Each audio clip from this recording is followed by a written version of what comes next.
Hello, everyone. My name is Carlos Rojas Campos, and I will be talking about the work of David Contreras, Maria Salamó, and me about the bias in calibrated recommendations. At this time, the amount of existing and coming movies is so large that it's hard to know what to watch unless we check each and every movie, and even just checking small details about them, it will take a long time and makes it hard to know if a movie is going to be interesting or not. A solution for this, and what is most commonly used in application, is the implementation of recommender systems, which through various methods generate recommendations for users to watch. However, a problem that can arise is that imbalances in the input data can lead to biases in the results of these recommendation models. Concretely, in most cases, the results produced differ from the user's play history, considering the attributes of the data. As an example, if we take the genres of the movies into consideration, we expect that the ratio of genres in the input data and result recommendations to be close. But this is not always the case with all models, and this might be produced by the difference in how they generate these results.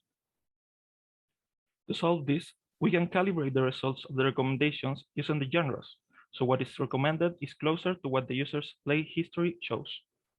The recent work of Steck in calibrated recommendations has motivated the importance of this calibration, and the proposed algorithm tested on the weighted regularized matrix factorization model is effective in generating calibrated results.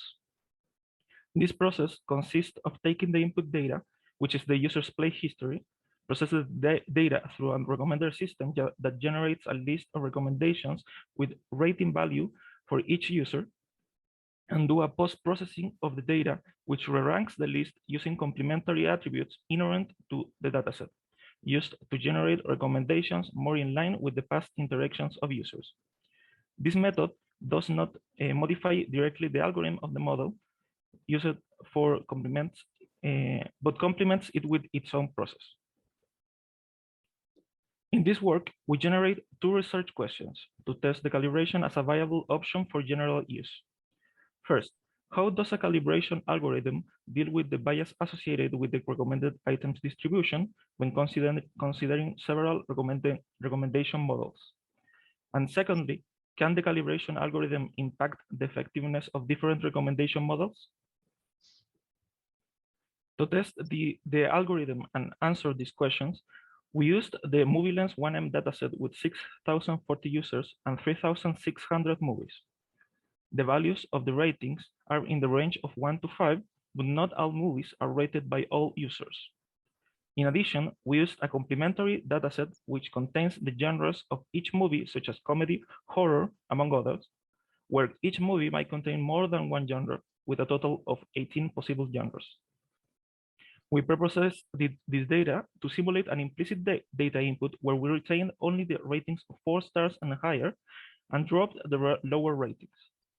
We replaced the values of the rating left with 1, so we have what is considered liked items, and not liked or not interested for no record, which is assumed to be a value of 0. We use the framework Elliott using both k-nearest neighbors and latent factor models and made it generate 3,456 recommendations. The choice of using this framework was because it simplifies the process of implementing algorithms and generates consistently formatted lists that can be fed to the calibration process. Before generating recommendations, the dataset was separated into 20% most recent ratings as test data and 80% containing the remaining data as trained. Finally, the calibration uses a generated metric based on the Kullback labeler or KL divergence of 2 distributions. These distributions are the probability of the attribute of an item, represented by G, for the past user's interactions P, and recommendations Q, for a given user U.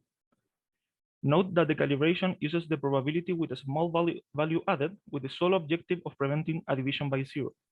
This value must be small, so the probability is approximate with the original value, and what we used is 0.01. Returning to the data, these 2 graphs from left to right represent the number of ratings that are attracted by users and the number of movies produced with these genres. The top ranks are shared between the drama, comedy, and action genres. and the percentage share decreases while going down the ranking. Ideally, the ratings attracted should be close to the items produced to be considered calibrated, and this data shows a slight tendency in the users for rating the top genres produced by the most common genres. We experiment with the calibration with the objective of making the recommendations more in line with this representation of items. For our experiments, the recommender models used were matrix factorization by using BPR with matrix factorization, weighted regularized matrix factorization, and SVD++ for the latent factor models, and user KNN and item KNN as the neighbor-based models. We aggregated the results regarding the 10% subpopulation of test users who received recommendation with the worst calibration metric. These values were averaged across users into positive and negative differences between genre distribution in recommendation and interactions. It's important to note that this 10% of test users is defined by the calibration metric, which is calculated using interactions and recommendation distributions. The latter is dependent on the results of each recommendation model, so the subset will be different for each model, and in consequence, the average will be affected too. Our results showed that across all recommendations, the genres of action, comedy, and drama represent the highest user interest, and documentary, Western, fantasy, and film noir are considered the least preferred genres. Overall, the calibration reduces the difference between the user's recommendations and user interaction using different models. Mostly, the matrix factorization-based models generate very similar results, but regarding BPR, the results are not as close to the user's interaction as the rest of the MF-based, where the calibrated results, which are the green lines, show a slightly bigger variation. SVDPP, another latent factor model, shows some genres overrepresented in the recommendation list, but still calibrates closer to interaction as the rest of the latent factors. For the neighbor-based models, both have similar results. Alongside the models, we analyze the results by genres. We define two groups, one as the most representative genres, which are the ones with the most distribution in the results. In these genres, we found that the best results are obtained by the neighborhood models, specifically the user KNN model. For the latent factors, only WRMF and SVDPP achieved similar results to item KNN and user KNN. The second group is the less representative genres, where we found that mostly the results were similar for all algorithms. A slight difference is found in the BPRMF model, where the calibrated results seem to be the only ones with a bigger variation than the rest. From these results, we think that for our first research question, the calibration algorithm still shows a slightly biased result dependent on the recommendation models. To evaluate how the calibration affects the recommendation accuracy, we computed the NDCG before and after the calibration for all recommendation models. This table depicts the value of the metric, the difference before and after the calibration, and the percentage increase or decreases. For these results, the previously best algorithms reduce the recommendation accuracy. For example, user KNN obtains a value of 0.37995 before and a value of 0.30451 after, reducing in a 19.86% accuracy. In contrast, SVDPP obtained a better NDCG after the calibration. This value is very small with respect to the rest of the models.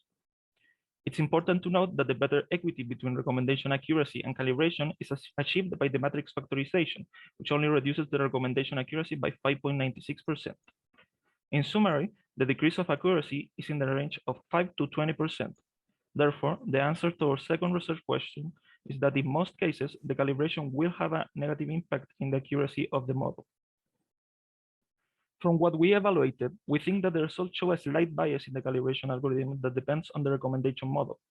Alongside this, the calibration has an important impact on the recommendation accuracy for most cases, being only positive in one case and only in a small scale.